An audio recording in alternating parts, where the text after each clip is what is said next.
quero cumprimentar a todos aqueles que estão presentes e aos nossos queridos que nos assistem pela internet, com a graça e a paz do nosso Senhor e Salvador Jesus Cristo.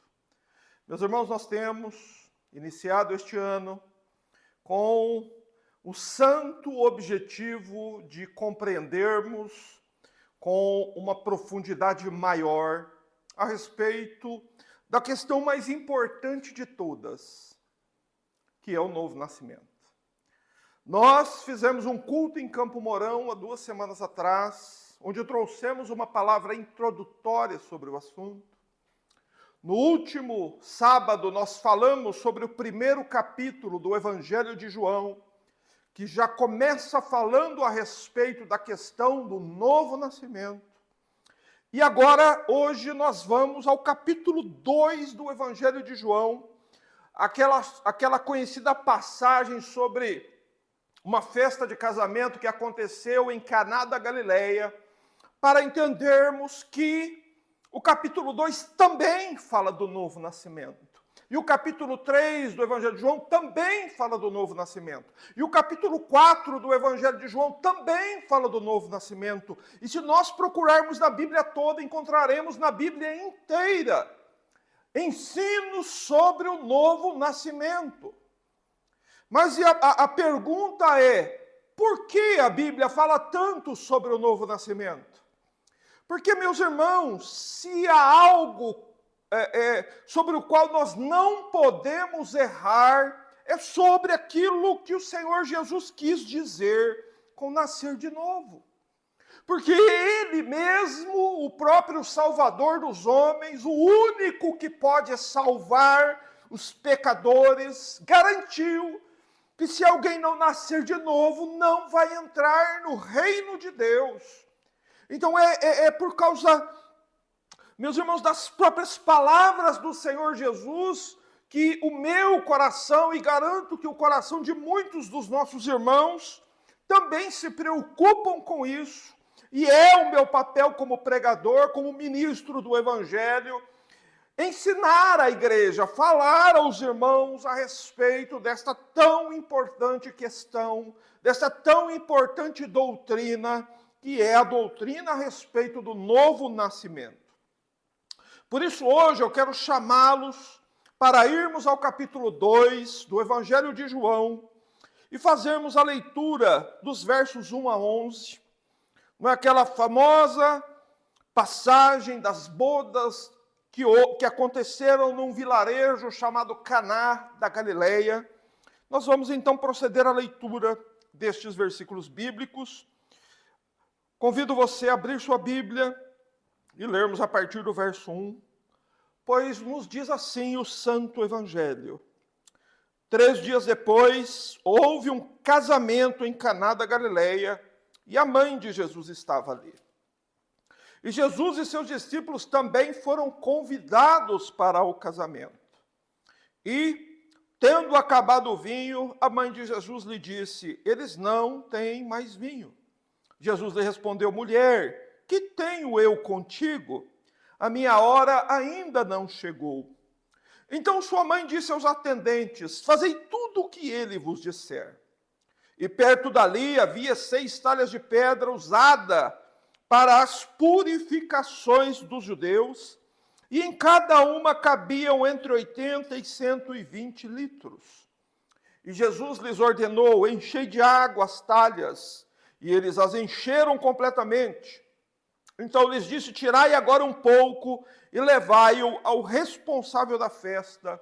E eles assim fizeram. Quando o responsável pela festa provou a água transformada em vinho, não sabendo de onde viera, embora o soubessem os atendentes que haviam tirado a água, chamou o noivo. E ele lhe disse: todos servem primeiro o bom vinho, e quando os convidados já beberam bastante, servem o inferior. Mas tu guardaste até agora o melhor vinho. Este sinal em Caná da Galileia foi o primeiro que Jesus fez. Ele manifestou a sua glória e os seus discípulos creram nele. Louvado seja Deus. Meu irmão, com a sua Bíblia aberta, recline a sua cabeça, feche os seus olhos e vamos orar. Pai Celestial, a Ti levantamos, Senhor, a nossa voz em adoração, em gratidão ao Senhor, pois Tu és o nosso Deus, Tu fostes aquele que com Teu infinito poder criaste todas estas maravilhas. Senhor, contemplamos a terra que o Senhor criou e vemos que toda ela está cheia da Tua glória. Olhamos para o céu, Senhor, nas noites claras e vemos que os céus revelam a glória de Deus. A Tua criação manifesta, Senhor, Tua sabedoria, Teu poder infinito, Tua bondade maravilhosa em fornecer aos homens tudo o que precisamos. Pois, como nos diz a Tua palavra, Senhor, nós reconhecemos diante de Ti e nos humilhamos perante o Senhor, reconhecendo que nós nada temos que não temos recebido. Por isso, a Ti toda a glória, toda a honra, todo o louvor sejam dados a Ti agora e na eternidade. E nós viemos suplicar-te, ó Deus bendito, que o Senhor purifique as nossas mentes e corações, perdoando as nossas culpas, Senhor. Reconhecemos diante de Ti que nós somos pecadores, fracos, que falhamos, Senhor, e pecamos e erramos de tantas formas e de tantos modos que nós sequer conseguimos compreendê-los todos. E também não temos uma noção clara, uma noção a respeito da imensa gravidade dos nossos pecados. Contudo, meu Pai, reconhecemos que em Jesus Cristo há redenção, que por meio do sangue do Teu Filho vertido no Calvário, há salvação. Podemos receber o perdão e podemos nos achegar a Ti confiadamente, sabendo que o Senhor não nos rejeitará, porque o Teu Filho morreu para nos perdoar e nos reconciliar contigo. E oramos, Senhor, pedindo Tua graça, para que o Teu santo e bendito Espírito nos conduza neste estudo bíblico. Senhor, auxiliando-nos na compreensão das Escrituras, nos abençoando, para que em todas as coisas aqui realizadas, Senhor, Tu recebas a glória, a honra e o louvor, pois sabemos que o Senhor não divide a Tua glória com ninguém. E nós estamos aqui, Senhor, não com qualquer interesse de atrair pessoas ou agradar aos homens, porém, tão somente queremos glorificar a Ti e trazer glórias ao Teu nome. Abençoa-nos, ajuda-nos, concede-nos Tua graça. Nós oramos no nome do Senhor Jesus Cristo, nosso Deus e Salvador. Amém.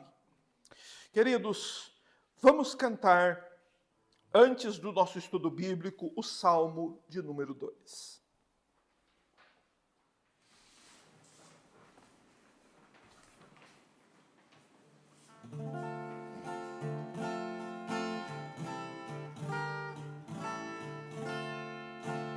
Porque se amontinam as nações, pensam os povos sempre em vaidades. Os reis da terra tomam posições e os governantes buscam unidade contra o Senhor e contra o seu ungido, dizendo os laços seus vamos romper, suas algemas lançaremos fora. Nele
Amém. Queridos, nós vamos hoje falar a respeito do bom vinho do novo nascimento. Nós vamos hoje abordar este tema tão importante. Vamos voltar a este assunto tão indispensável para cada alma humana, nos lembrando, em primeiro lugar, que a nossa vida, ela passa rapidamente. Não é? E que vem chegando a hora em que nós saberemos de verdade a respeito deste aspecto da nossa alma. Somos ou não somos verdadeiras almas regeneradas? Meus irmãos, e diante de uma realidade assim inescapável, nós devemos agir com humildade, nós devemos ser sinceros, nós devemos ter em nosso coração aquela mesma santa preocupação que levou Nicodemos ao Senhor Jesus naquela noite, para que o Senhor Jesus esclarecesse a Nicodemos a questão mais importante da vida dele. E a pergunta que havia no coração de Nicodemos era esta: eu nasci de novo? Eu sou uma pessoa genuinamente salva? Esta era a pergunta que não emergiu dos lábios de Nicodemos, porém era a pergunta que estava no coração dele. E eu te imploro que você tenha em seu coração esta santa preocupação. Eu nasci de novo, porém que você não presuma nada. Não presuma que você nasceu de novo. O que é presunção? O que é presumir? Presumir é eu chegar a algum tipo de conclusão baseando a minha conclusão em suposições, não em fatos que eu posso provar. Eu peço a você que não presuma que você nasceu de novo, mas que você possa ter esta certeza baseada não no que os homens dizem a seu respeito, não no que você pensa a seu respeito, mas no que a Bíblia diz a seu respeito, se o seu coração realmente nasceu de novo ou não. Mas para que você e eu possamos realmente fazermos este teste tão importante para as nossas almas, nós precisamos abandonar qualquer tese que tenhamos, qualquer ideia preconcebida que tenhamos a respeito do novo nascimento. E nos lembrarmos também que nós estamos no meio de uma geração de crentes decadentes, que o evangelho em si foi grandemente diluído, extremamente diluído. Não é? Se podemos usar a metáfora usada aqui nas bodas de Caná, o vinho foi tremendamente diluído para atrair multidões. Contudo, meus irmãos, nós devemos entender que existe um modo seguro, existe um modo de nós obtermos esta resposta do mesmo modo que Nicodemos teve do Senhor Jesus, que é irmos ao próprio Evangelho, é irmos às próprias palavras de Cristo para obtermos então, presta atenção nisso, provas bíblicas de que você e eu nascemos de novo, ou não. A Bíblia precisa dizer a você, você precisa ir à Bíblia com esta santa inquietação na sua alma, para saber se você nasceu de novo ou não, porque se você nasceu de novo, a Bíblia provará que você nasceu de novo.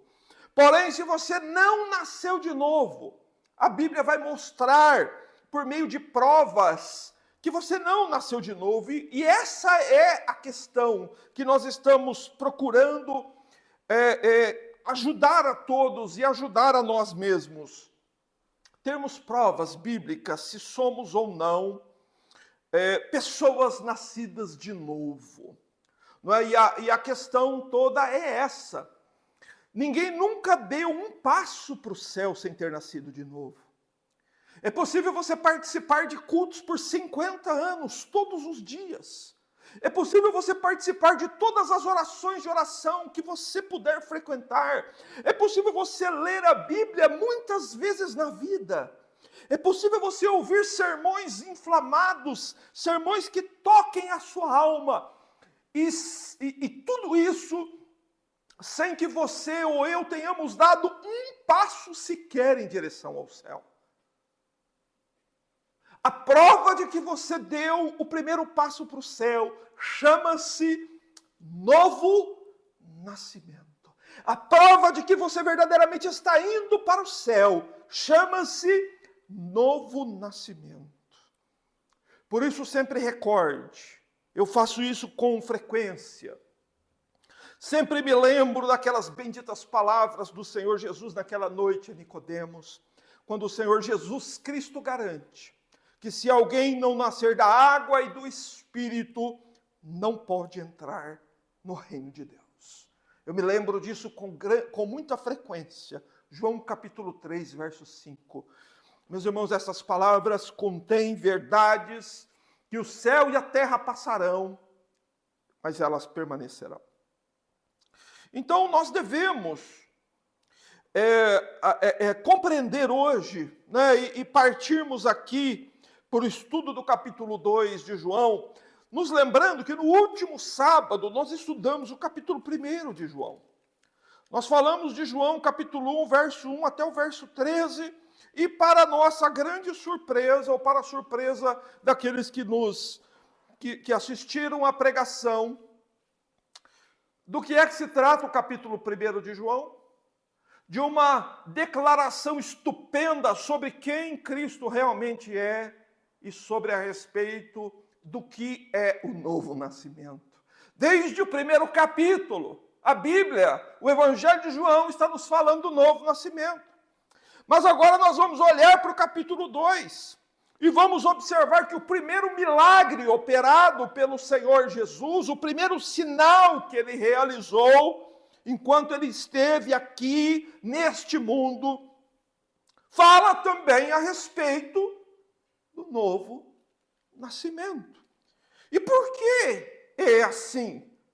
Meus irmãos, porque o novo nascimento é indispensável para toda a alma humana. Por isso que nós vamos olhar para o capítulo 2 e vamos perceber que há aqui uma outra perspectiva, há aqui um outro modo de nós compreendermos o novo nascimento, de nós entendermos esta verdade tão absolutamente importante para cada um de nós. E o contexto no qual estão estas palavras é uma festa de casamento.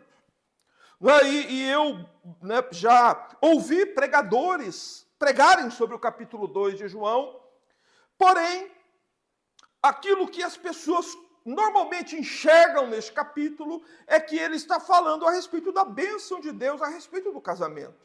E de fato isso é verdade. O casamento é uma instituição divina e é uma bênção de Deus.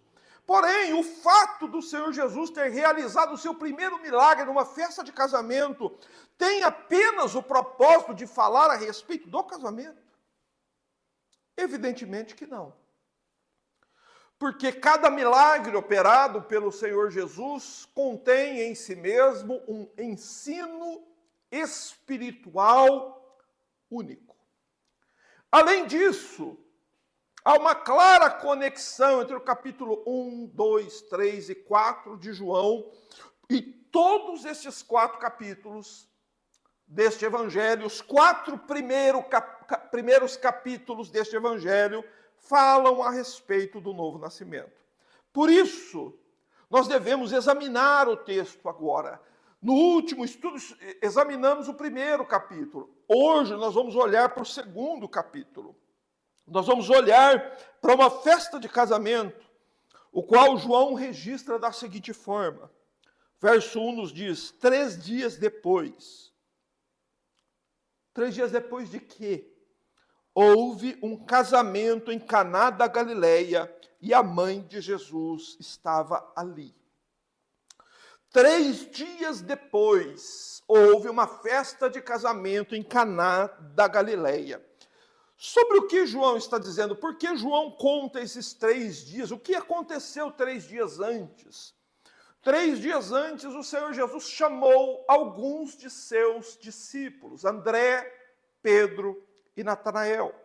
Jesus chama esses 3 homens para segui-lo, e o Senhor Jesus, então, havia já sido batizado e iniciado o seu ministério, e chamado os seus discípulos, e 3 dias depois que ele chamou Natanael, houve uma festa de casamento em Caná da Galileia. Não é? E o que a Bíblia nos diz é que a mãe de Jesus estava ali. A mãe de Jesus, Maria, ela estava nesta festa de casamento. E por que Maria estava ali? Porque Maria era familiar, as pessoas, o casal, o noivo e a noiva que estavam se casando naquele dia, eram parentes de Maria. E por isso que nós vemos Maria servindo na festa de casamento. Maria estava incumbida da responsabilidade de ajudar as pessoas que estavam ali encarregadas de servir as mesas, de atender os convidados para esta festa de casamento. E é por isso que o texto menciona que Maria, a mãe de Jesus, estava ali. Mas no verso 2 nós vemos também que a presença do Senhor Jesus e de seus discípulos é mencionada. Jesus e seus discípulos também foram convidados para a festa de casamento, nos informa João. Não é? E como eu disse, o Senhor Jesus havia sido recém-batizado no Rio Jordão, havia também já iniciado o seu ministério público, e aqui no capítulo 2 é mencionado que os discípulos que o Senhor Jesus havia recém-chamado para segui-lo estavam com ele nesta festa de casamento.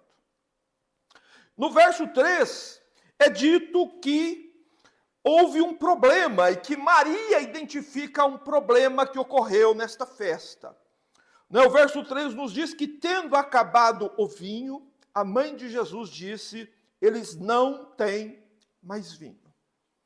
Não é? E na cultura judaica, naquela época, o vinho era a provisão mais importante da festa. Uma festa de casamento sem vinho era um vexame. O casal era exposto ao ridículo, e foi exatamente o que aconteceu aqui. Não é? Alguém calculou errado, de modo errado, a quantidade de vinho necessário para a festa de casamento, e no meio da festa o vinho acabou. E na cultura judaica, o vinho, ele tinha um simbolismo muito importante. Não é? Você vai encontrar no Salmo 104:15, em Provérbios 3:10, em Eclesiastes 10:19, menções sobre como os judeus viam o vinho. Não é? No Salmo 104:15 diz que o vinho, ele alegra o coração. Então, para os judeus, o vinho era um símbolo de alegria. E acabar o vinho era um sinal de que a alegria havia terminado, havia acabado. E isso era um verdadeiro vexame para os noivos. E devido a esse término antecipado do vinho, Maria pede ao Senhor Jesus que a ajudasse a providenciar mais vinho. Só que nós precisamos entender isso. O que Maria pede ao Senhor Jesus, no verso 3, tendo acabado o vinho, Maria, mãe de Jesus, lhe disse: eles não têm mais vinho. Maria está pedindo que o Senhor Jesus ajudasse a providenciar vinho, porém, que ele fizesse isso por meios naturais. E a razão é que o Senhor Jesus não havia operado nenhum milagre ainda. Nenhum milagre o Senhor Jesus havia operado ainda. Então, isso deveria, a mente, né, no pensamento de Maria, o Senhor Jesus iria prover este vinho de meios naturais, iria em busca, iria de alguma forma solucionar esse problema. Mas então no verso 4 nós vemos a resposta do Senhor Jesus a Maria. Jesus lhe respondeu: mulher, que tenho eu contigo? A minha hora ainda não chegou. A resposta de Jesus para o pedido de Maria é um pouco estranha. Não é? Porque, em primeiro lugar, o Senhor diz a ela assim: mulher, que tenho eu contigo? No Antigo Oriente, na Antiguidade, um filho se referir à mãe como mulher era um termo honroso. Era aquilo que equivale na nossa cultura hoje a um filho chamar a sua mãe de senhora. Ou seja, o que o Senhor Jesus está dizendo a ela é o seguinte: senhora, por que está me envolvendo nisso? Por que eu estou sendo envolvido nessa questão do vinho? Não é? E essa pergunta que Jesus faz a Maria aqui tem um sentido bastante importante. O Senhor Jesus está deixando claro que o que ele vai fazer a seguir não era devido ao pedido de Maria. Por isso que o Senhor diz assim: senhora, por que você está me envolvendo nisso? Não é? A minha hora ainda não chegou. O Senhor Jesus está deixando claro que ele vai agir, que ele vai atuar, que ele vai solucionar o problema, ele vai resolver a questão, mas não porque sua mãe pediu a ele. E por que o Senhor Jesus responde assim a Maria?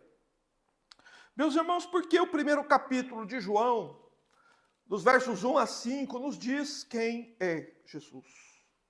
Jesus, ele é Deus. Jesus, ele é eterno. O Senhor Jesus, ele é criador. O Senhor Jesus, ele é onisciente. Ele tudo sabe. E ele sabia que nos séculos futuros, nos séculos vindouros, seria implantado no mundo um horrível sistema de adoração a Maria, né? Como sendo Maria uma espécie de mediadora entre Jesus e os homens, entre Deus. Então Maria ocuparia este lugar, e isso foi implantado no mundo e infelizmente existe até hoje. E é por isso que o Senhor Jesus, cuidadosamente, no verso 4, ele deixa claro que a motivação por trás daquilo que ele fará não foi por causa do pedido de Maria. E a seguir ele nos diz uma outra coisa muito importante. Ele diz: a minha hora ainda não chegou. Em todo o Evangelho, o Senhor Jesus falou a respeito da sua hora. Se você pegar o Evangelho de João capítulo 7, ir um pouquinho adiante aqui, abrir capítulo 7, verso 30, você vai ver o Senhor Jesus falando sobre isso. João 7,30, o Senhor Jesus diz assim: e eles procuravam prendê-lo, mas ninguém lhe pôs a mão, pois a sua hora ainda não havia chegado. No capítulo 8, verso 20, você vai ver novamente Jesus proferiu estas palavras perto da caixa das ofertas, quando ensinava no templo.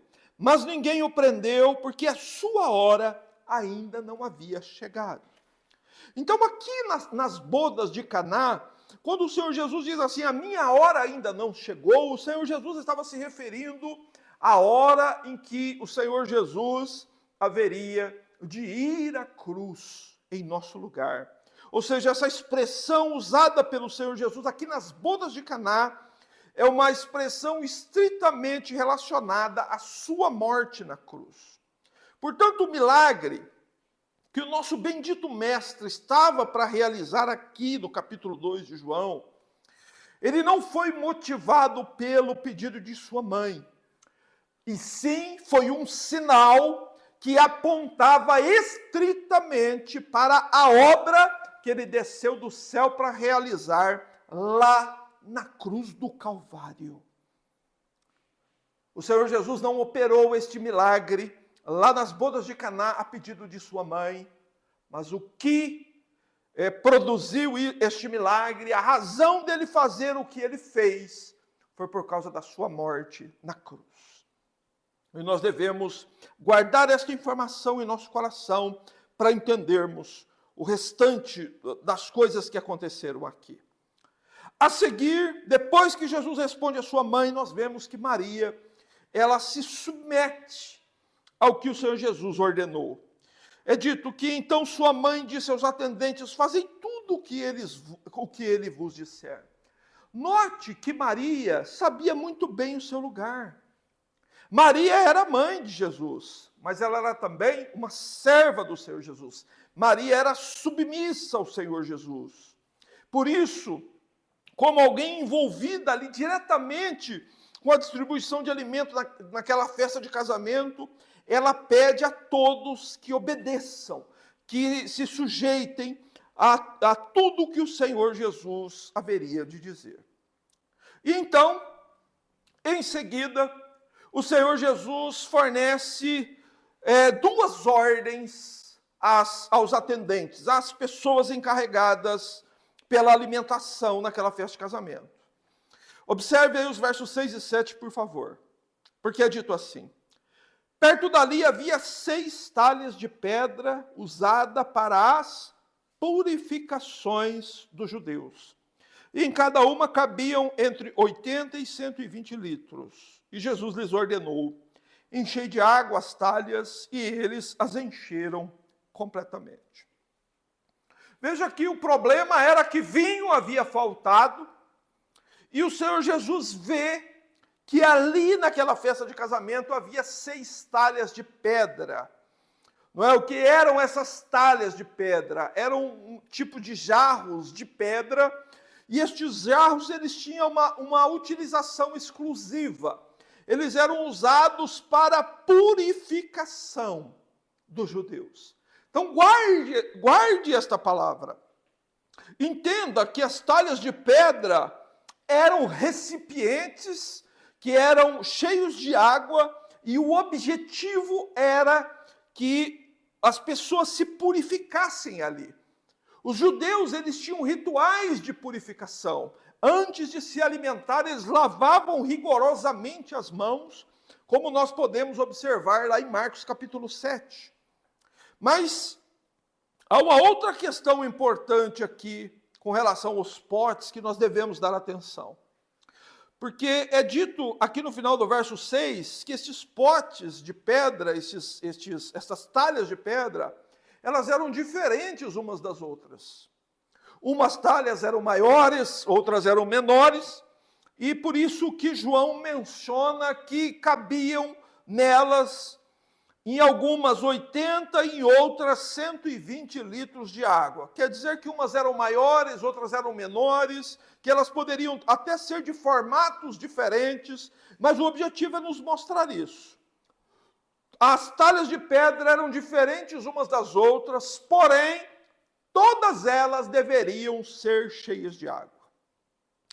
E é interessante nós observarmos isso, porque o Senhor Jesus, diante da falta do vinho no casamento, ele ordena, no verso 7, que as talhas de pedra que eram usadas para a purificação dos judeus fossem cheias de água. Mas espera um pouquinho, para um pouquinho e reflete.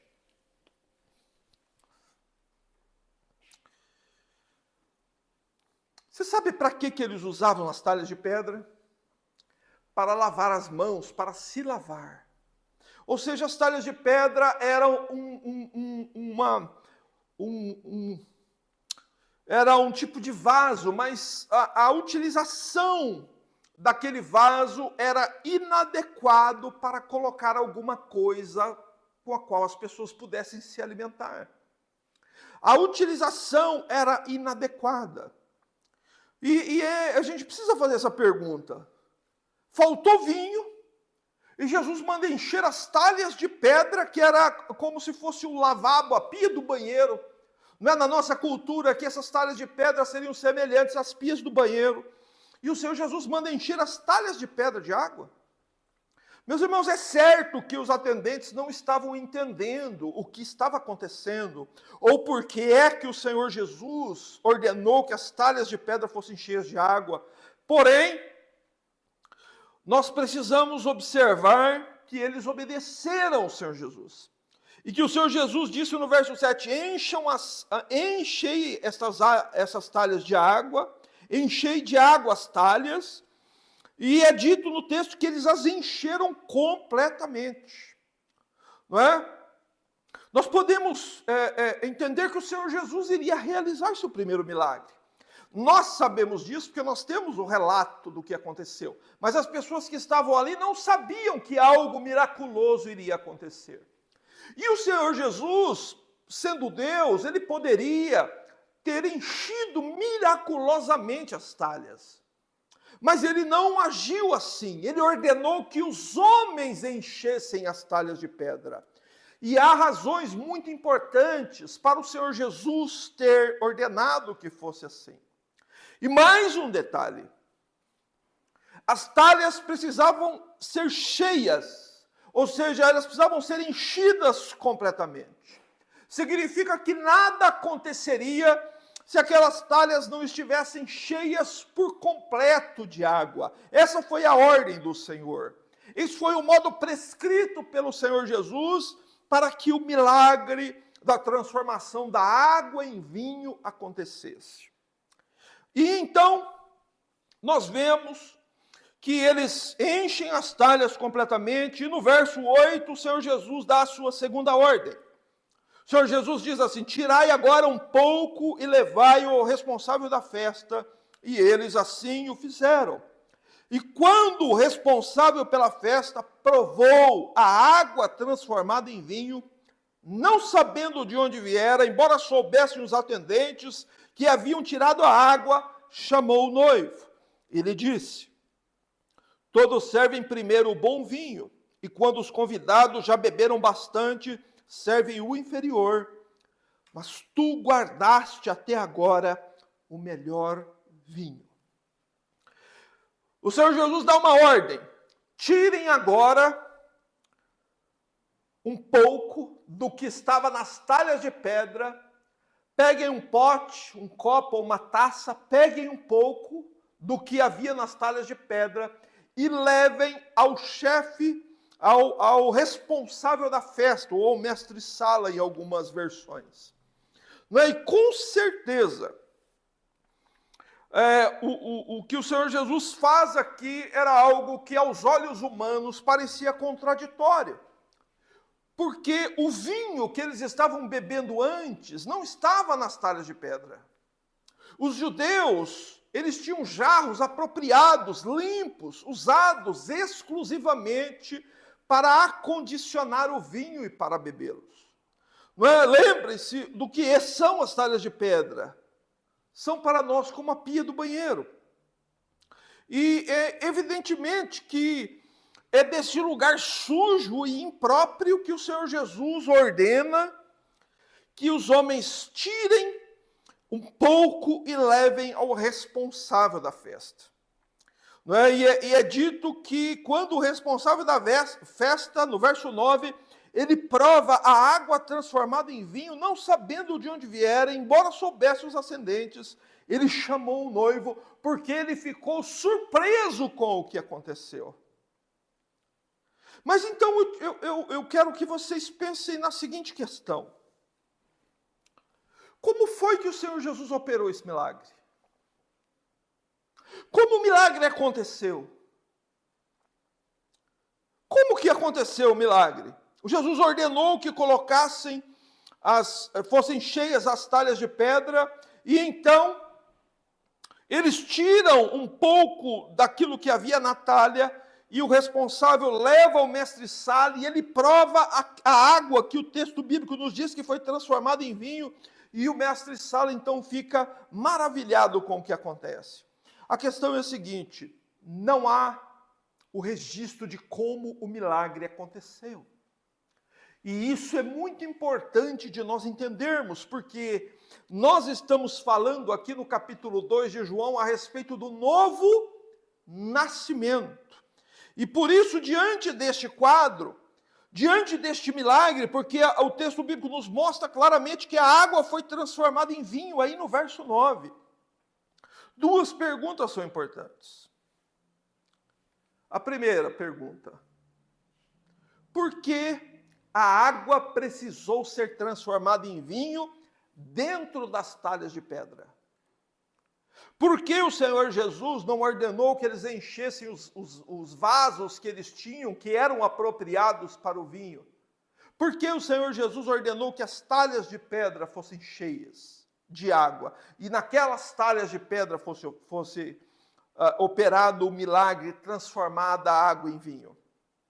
E também por que a primeira porção de vinho foi enviada ao mestre-sala? Saiba de uma coisa, este homem, este responsável por esta festa de casamento, foi o primeiro ser humano do mundo a provar de um milagre operado pelo Senhor Jesus. E ele foi o primeiro por um motivo muito importante. Ele era o responsável da festa. Ele era o responsável pela provisão de alimento e de bebida. E ele estava tremendamente envergonhado e decepcionado com ele mesmo, porque ele havia fracassado com relação à provisão para as coisas necessárias para este casamento. Mas ele provou a água feita vinho, e qual foi a reação dele? Foi de grande alegria e de alívio, não é?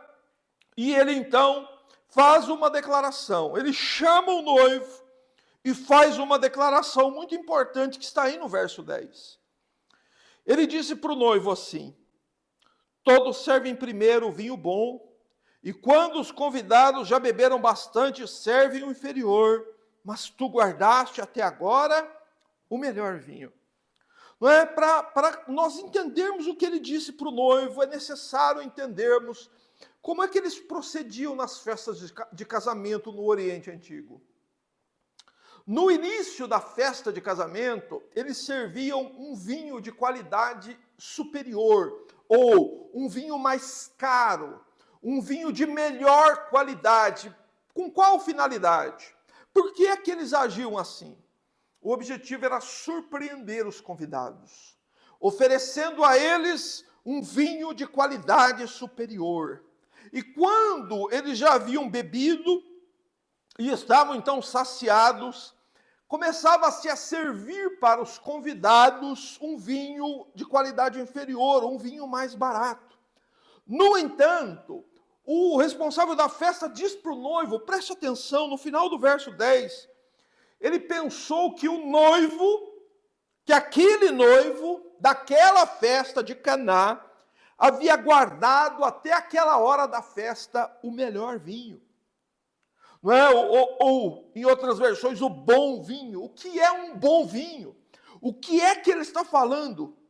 Ele está falando que o noivo havia guardado até o final da festa, ou durante todo o período da festa, o vinho mais caro, o vinho mais puro, o vinho envelhecido.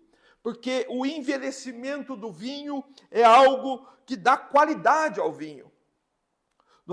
Não foi um tipo de vinho misturado, adulterado ou barato que foi servido. Portanto, o que essa passagem do Evangelho quer nos mostrar é que quando o Senhor Jesus operou este milagre da água transformada em vinho, a alegria voltou àquela festa. Não é? Os convidados voltaram a se alegrar com o noivo e com a noiva durante todos os dias da festa de casamento.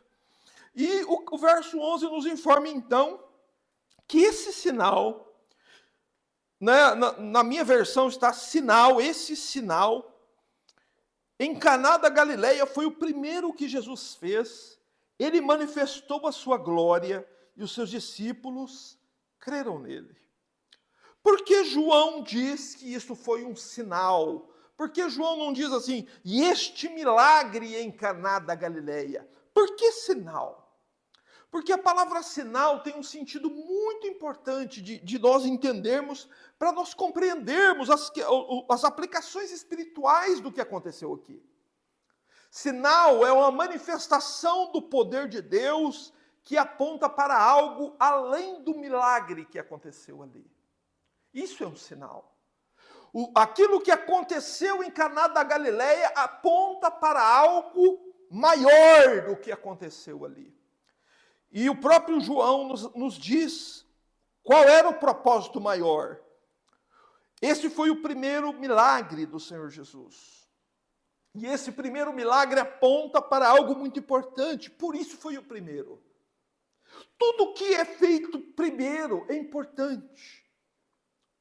Ali também, Jesus manifestou a sua glória, ou seja, maior que o sinal, maior que o milagre, foi aquele que operou o milagre. Maior que aquele noivo, era esse verdadeiro noivo que estava ali. Maior do que todos é o próprio Cristo.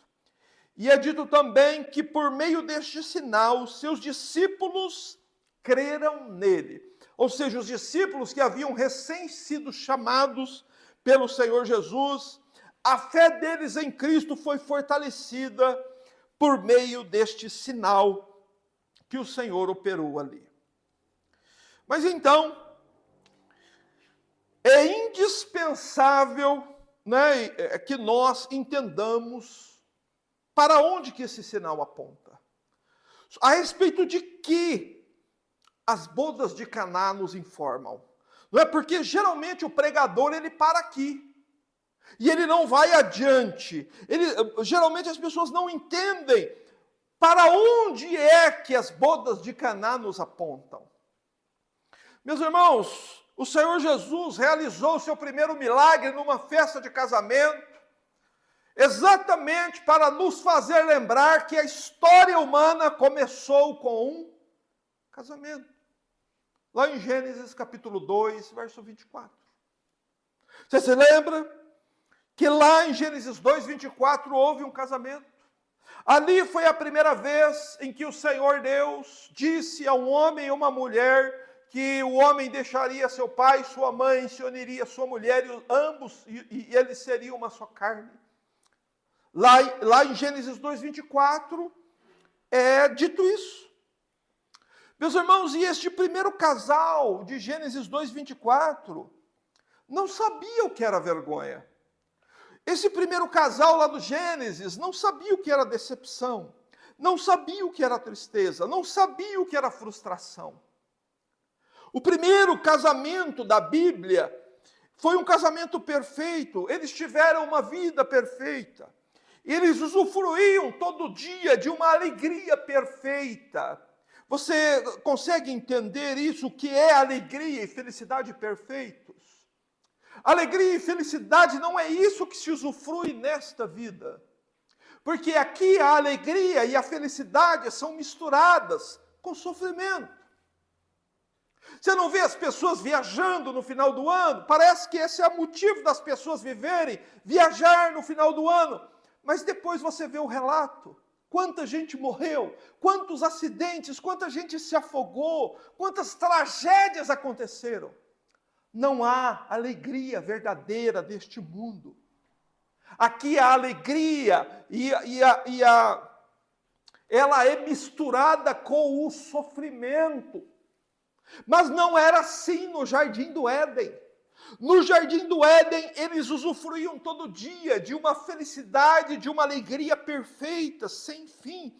Uma alegria e uma felicidade que não eram misturadas com sofrimento. E por quanto tempo eles viveram assim? Até o dia em que o pecado destroçou a felicidade daquele casal. Ou como dito aqui nas bodas de Caná da Galileia, assim como nas bodas de Caná da Galileia aconteceu lá no Gênesis, o vinho que é símbolo da alegria terminou, acabou o vinho. E o motivo pela qual o vinho acabou foi porque o homem pecou. É por isso que o Senhor Jesus realizou aqui em João capítulo 2 é um sinal, aponta para algo que vai além disso. O casal das bodas de Caná não são mencionados os nomes deles, intencionalmente, embora fossem conhecidos, porque eles eram familiares de Maria, os nomes deles poderiam ser mencionados, mas não foram exatamente para nos apontar para este aspecto fundamental da história humana. A história humana começou com um casamento que tinha vinho, mas que o vinho acabou. O casal lá do Éden provou também do vexame, da vergonha e da tristeza. E, meus irmãos, não só eles. Mas depois deles, todos os descendentes deles, ou toda a raça humana, por milênios, permaneceu como aqueles convidados da festa de Caná, sem alegria, confusos, envergonhados, porque o vinho acabou e a alegria do coração deles terminou. Porém, o evangelho a palavra evangelho, a própria palavra evangelho significa boa notícia. Não é? O evangelho é a comunicação de que Deus enviou seu Filho ao mundo para que, através dele, a verdadeira fonte da alegria eterna volte a fluir entre os homens. Mas então como é possível que aos homens que nasceram em Adão, que são todos filhos e filhas daquele primeiro pai, daquela primeira mãe, que têm corações devassos, corações sujos, possam então beber do bom vinho de Deus? Qual é a resposta para isso? O homem precisa nascer de novo. O novo nascimento é a resposta, e a única resposta para isso. Mas então, como é que é possível nascer de novo? Como o homem pode nascer de novo? Como as talhas de pedra sujas podem se tornar um vaso cheio do bom vinho de Deus? Entenda. O primeiro passo. Entenda como o evangelho é profundo e como ele nos dá as respostas certas.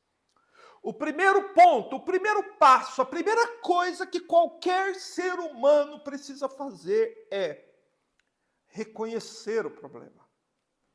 Há um problema no mundo. Há um problema em mim e em você e em todas as pessoas. Não tem vinho. Os homens não têm alegrias. E as alegrias que o homem conhece aqui neste mundo, ela é misturada com o sofrimento, sempre e continuamente. E quem foi que roubou isso dos homens? O pecado. E o homem precisa resolver o problema. E o primeiro passo é reconhecer o problema. Não tem vinho, não tem vinho. Qual o segundo passo? Ir a Cristo. Se colocar diante do Senhor Jesus, dizer: Senhor, não tem vinho. Porque só o Senhor Jesus pode resolver o problema. Você precisa fazer a pergunta certa, reconhecer o problema e ir então ao único que pode te ajudar. Mas em seguida você tem que fazer algo que poucos homens e mulheres deste mundo estão dispostos a fazer. Você precisa reconhecer a própria dureza e devassidão do seu próprio coração. Reconhecer que estas 6 talhas de pedra são símbolos de mim e de você. O nosso coração é esse recipiente sujo, devasso, perverso. O nosso coração é como essa pia do banheiro, que toda a sujeira é jogada lá. E isso as pessoas não estão dispostas a fazer. Se você se lembra do capítulo 1 de João, é dito que a luz estava no mundo, que o Senhor Jesus Cristo veio, mas as trevas não o receberam, não o reconheceram. E por que não? Porque os homens amam as trevas ao invés da luz. As pessoas não estão dispostas a reconhecer que o pecado é tão mau quanto a Bíblia de fato diz que é. Então você quer nascer de novo? Reconheça o problema. Vá a Jesus. E admita diante de Deus, com lágrimas, que o seu coração é como essas talhas de pedra. Ele é duro e ele é corrupto. creia no testemunho que a palavra de Deus dá a seu e a meu respeito sobre os nossos corações. Ninguém tem bom coração. Nenhum homem tem bom coração. O único que tinha bom coração foi crucificado lá na cruz do Calvário. A hora dele chegou e ele foi atravessado por pregos. Sabe como são todos os outros corações? O próprio Filho de Deus disse como é o coração do homem. Ele diz, pois é de dentro do coração dos homens que procedem maus pensamentos, imoralidade sexual, furtos, homicídios, adultérios, cobiça, maldade, engano, libertinagem, inveja, blasfêmia, arrogância, insensatez. Todas estas coisas procedem de dentro e tornam o homem impuro. Marcos capítulo 7, versos 21 a 23. Meus irmãos, não é sem razão que estas 6 talhas de pedra são um símbolo da extrema corrupção e depravação do coração dos homens. Os homens são corruptos e depravados. Essa é a questão. O coração do homem é duro e é imundo. E por quê? Porque nós somos todos filhos do mesmo pai e da mesma mãe. Nós somos filhos daquele casal que tinha uma vida perfeita lá no Jardim do Éden, tinha um casamento perfeito, mas acabou o vinho lá. Porém, graças a Deus, meus irmãos, Deus enviou o seu Filho do céu à terra. E agora é possível acontecer em nós o maior de todos os milagres, que é termos um coração transformado. Mas como corações tão corruptos, malignos, podem ser transformados? Meus irmãos, olha o verso 7 de novo, por favor. Jesus ordenou, enchei de água as talhas, e eles as encheram completamente. Lembre-se de qual era a utilização normal das talhas. Elas eram usadas para a purificação dos judeus. Não é? Veja que a chave da compreensão do ensino do capítulo 2 de João é purificação. E o que é esta água? Enchei de água as talhas. Se essas talhas de pedra falam do nosso coração corrupto, enganoso e perverso, o que é esta água que precisa encher o nosso coração? Meus irmãos, o Senhor Jesus disse, é a Bíblia que precisa interpretar a própria Bíblia. A Bíblia precisa nos explicar o que é esta água que transforma o homem. E como eu disse sábado passado, eu mencionei 2 versículos e vou citá-los novamente. O primeiro é João capítulo 15, verso 3, no mesmo evangelho. O próprio Senhor Jesus nos explica o que é a água. Ele diz assim, vós já estáis limpos pela palavra que vos tenho falado. O que é esta água que tem que encher o coração do homem? É o Evangelho de Cristo. São as palavras de Cristo. Em João capítulo 15, verso 3, o próprio Senhor Jesus nos diz que é a palavra dele que limpa o coração perverso e pecaminoso dos homens. Citei também Efésios capítulo 5, versos 25 e 26, quando o apóstolo Paulo disse assim, maridos, amai as vossas esposas, assim como Cristo amou a igreja e a si mesmo se entregou por ela, a fim de santificá-la, presta atenção, tendo-a purificado com o lavar da água pela palavra. Então a água que deve encher as talhas de pedra é a palavra de Cristo. Meus irmãos, é essa água que precisa encher o nosso coração. Só que preste atenção no verso 7 mais uma vez. O Senhor Jesus não encheu o coração, as talhas de pedra. Ele ordenou que os homens fizessem isso. E por que ele ordenou que os homens enchessem as talhas de pedra? Porque essa é responsabilidade nossa. Deus não vai fazer por você o que ele ordenou que você fizesse. Há responsabilidades humanas na salvação. Se você realmente é uma pessoa que compreende que vai viver para sempre, entenda isso. Deus não vai fazer isso por você. Isso também não vai acontecer sozinho. Isso não vai acontecer de modo passivo. Não vai acontecer de modo sobrenatural e nem assistindo o YouTube. Você tem uma Bíblia. Leia a Bíblia. Exponha-se à pregação do Evangelho. Estude a palavra de Deus. Que o seu coração seja cheio desta água bendita do Evangelho. Que você medite, estude, examine o resto da sua vida e encha o seu coração desta preciosa água que é necessária para que o seu coração seja transformado.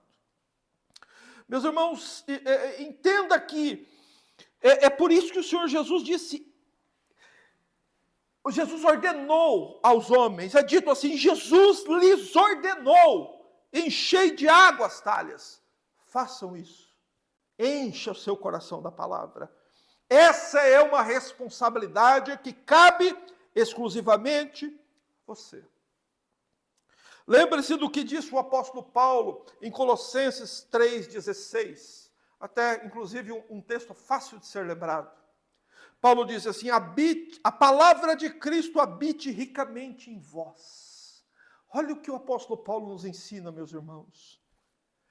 Que a palavra de Cristo, o ensinamento de Cristo, o sermão da montanha, o sermão profético, as parábolas escatológicas, não é? As 7 parábolas do reino, meus irmãos, o ensinamento, toda a doutrina de Cristo, tudo que Cristo falou, precisa habitar ricamente em nós, no nosso coração. É responsabilidade nossa. Ninguém vai poder fazer isso por você. E é exatamente para provar isso que o Senhor Jesus ordenou que os homens enchessem as talhas de pedra. Meus irmãos, um outro detalhe para nós já avançarmos aqui para o final. As talhas eram diferentes tamanhos. Numas cabiam mais água, noutras cabiam menos água, está aí no verso 6. Em cada uma delas cabiam entre 80 e 120 litros. Meus irmãos, apesar dos corações humanos serem igualmente corrompidos, igualmente enganosos, igualmente perversos, como nos ensina Jeremias capítulo 17, as pessoas são diferentes em outros sentidos. O coração é igual, mas as pessoas são diferentes, por isso que as talhas eram de tamanhos diferentes. Por exemplo, você vai ver no capítulo 3, aqui nos nossos próximos estudos, Nicodemos era fariseu e mestre, mas ele também precisava da água para nascer de novo. A mulher samaritana, no capítulo 4, era diferente dele. A mulher samaritana era imoral, era ignorante, mas ela também precisava da água para nascer de novo. Então é por isso que os vasos são diferentes. E isso que nós precisamos entender. Que as talhas de pedra simbolizam isso. Nós temos um coração igualmente corrupto, porém somos pessoas diferentes. No entanto, todos nós precisamos que a palavra de Cristo habite ricamente em nós. Meus irmãos, e um outro ponto ainda importante. As talhas foram cheias de água. O milagre aconteceu, mas o modo como este sinal aconteceu não é revelado, por uma razão muito importante. Não é mostrado que o Senhor Jesus deu uma ordem para que a água se tornasse vinho, que a água mudasse suas propriedades. Jesus não tocou nas talhas de pedra. Jesus não orou, não pediu ao Pai que a água se tornasse em vinho. Mas não foi mostrado como o milagre aconteceu, porque o que importa são os efeitos que o milagre produz. Quando a água se tornou vinho, os efeitos e os benefícios foram sentidos por todos. E isso é o que acontece quando alguém nasce de novo. Quando alguém nasce de novo, os benefícios, né, deste coração transformado e regenerado é percebido e sentido por todos. Porém, ninguém pode ver como e quando um coração está sendo transformado. É por isso que o Senhor Jesus cuidadosamente não nos deixou, que o Espírito Santo não nos revelou como isso aconteceu. Porque nós estamos falando sobre o novo nascimento. Quando alguém nasce da água e do Espírito, o coração dele é mudado. Mas é impossível que as pessoas não percebam que uma mudança sobrenatural e radical aconteceu ali. Esse é o ponto. Isso pode estar acontecendo agora. Ninguém está vendo. Porém, se estiver acontecendo aqui ou em qualquer uma das casas onde esta palavra está chegando agora, os sinais serão percebidos. Meus irmãos, e eu concluo esta pregação dizendo o seguinte a vocês. A história humana começou com o casamento. O primeiro milagre do Senhor Jesus começou num casamento. E a história humana está para terminar. E também num casamento. Veja que não é sem razão. É por isso que este é um sinal, aponta para algo maior. Aponta para o Éden, aponta para Cristo, aponta para a cruz, aponta para a segunda vinda de Cristo. Porque a palavra de Deus nos diz que são bem-aventurados os que são chamados para participar da ceia, das bodas do Cordeiro. Nós também, todos aqueles a quem o Evangelho é pregado, você está sendo convidado para uma festa de casamento, que vai acontecer no céu, que vai acontecer na glória de Deus. Porém, há uma exigência apenas para todos os que querem entrar lá. Há apenas uma exigência, meu irmão. Só uma. Você está convidado para ir. O Evangelho te convida, Apocalipse 19:9 diz: bem-aventurados os que são chamados para a ceia da boda do Cordeiro. Você é bem-aventurado por ter sido chamado. Porém, há uma exigência para entrar no céu. Só uma. Só uma. Necessário vos é nascer de novo. Meus irmãos, quem não nascer de novo, não vai poder entrar lá. E quem garante isso não sou eu. Quem garante isso não é um João ninguém como eu. Quem garante isso é o noivo. As portas do céu estarão fechadas para você, se você não nascer de novo. Porém, as portas do inferno estarão abertas. Então tome cuidado e entenda sobre o que você está ouvindo, sobre a coisa mais importante do mundo. Aprenda que ninguém nunca, jamais, em nenhum momento, deu qualquer passo em direção ao céu, senão apenas e exclusivamente os que nasceram da água e do Espírito. Mais ninguém. Mais ninguém. Nunca ninguém chegou no céu por outros meios. Nunca ninguém chegou no céu por ser batista, presbiteriano, assembleiano, metodista, melonita, ou seja lá o que for. Só entra no céu quem nasce de novo. Você está conseguindo entender isso? Será que isso abala suficientemente o seu coração? Será que você compreende a seriedade das coisas que você está ouvindo? Você está ouvindo coisas que milhões e milhões de pessoas que já habitaram este mundo, que nasceram e morreram, nunca ouviram, mas está sendo dado a você ouvir isso. Só vai entrar no céu quem nascer de novo.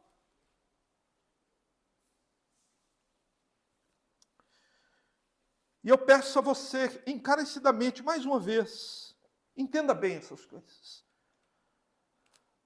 Não se engane quanto ao verdadeiro estado da sua alma. Quanta gente, meu irmão, já deixou esse mundo achando que ia participar de uma festa no céu, quando numa hora dessa está num lugar de extremo tormento. E por quê? Simplesmente porque não entendeu bem essas coisas, ou reage diante dessas palavras como algumas pessoas que eu vejo, com indiferença, descuidadas, sem entender que nós estamos falando acerca de vida e de morte, de céu e de inferno. Nós estamos falando sobre a coisa mais importante que existe. Mas também há um ponto que eu quero frisar aqui para concluir, que é o final do verso 10. Que é a mensagem do responsável da festa para o noivo. Ele diz no final do verso 10 assim, ele diz para o noivo assim, mas tu guardaste até agora o melhor vinho. Meus irmãos, nós estamos vivendo um tempo de grande confusão religiosa. Nós estamos vivendo um tempo em que o bom vinho, que as coisas do Evangelho foram extremamente diluídas. Cuidado com o vinho barato. Cuidado com aquilo que não custa caro. Porque imagina, meu irmão, se para fornecer esta bênção à humanidade, isso custou tão caro para Deus, tão caro para Cristo, tão caro para o Espírito Santo, você acha que vai ser barato para você? Entenda que o bom vinho, ele é puro. Ele é bom vinho porque ele não é misturado com o mundo. Cuidado com este cristianismo, este outro evangelho misturado com o mundo. O que o noivo guarda e preserva, e ele é poderoso para fazer, é guardar até o fim o bom vinho. Você pode receber esta bênção ainda hoje. Encha essa talha de pedra suja aí, da boa água do evangelho. Vá a Cristo, reconheça a sua própria condição diante dele e suplique que ele tenha misericórdia de você. Suplique que ele tenha misericórdia. Porque 2000 anos se passaram desde essas bodas de Caná. Eis que vem chegando aquele dia em que as bodas do Cordeiro serão celebradas. E Deus é poderoso para guardar até hoje o bom vinho. O verdadeiro noivo é poderoso para guardar o bom vinho. A verdadeira conversão, o verdadeiro novo nascimento ainda existe, graças a Deus, porque Deus guardou até agora o bom vinho. Meu irmão, feche seus olhos. Ora ao Senhor. Peça a Ele misericórdia. Peça a Ele que te ajude, que te socorra. Oh, meu irmão, entenda. Não passe dessa vida, não deixe esse mundo sem ter certeza bíblica de que você nasceu de novo, de que o bom vinho de Deus está em seu coração. E que as pessoas estão podendo ver que há em você algo que poucas pessoas neste mundo têm. Feche os seus olhos. Se você não tem isso, peça a Deus. Ó Senhor, nos curvamos diante de Ti. Damos graças ao Senhor por Tua misericórdia e bondade. Rogamos Teu auxílio, meu Deus, porque somos fracos, pecadores, e precisamos da Tua misericórdia. Ajuda-nos, ó meu Deus, para que esta palavra, Senhor Deus, transforme corações. Senhor, que aqueles que me ouvem hoje, que me ouvirão no futuro, Senhor, sejam tocados, alcançados e salvos pela pregação do Evangelho.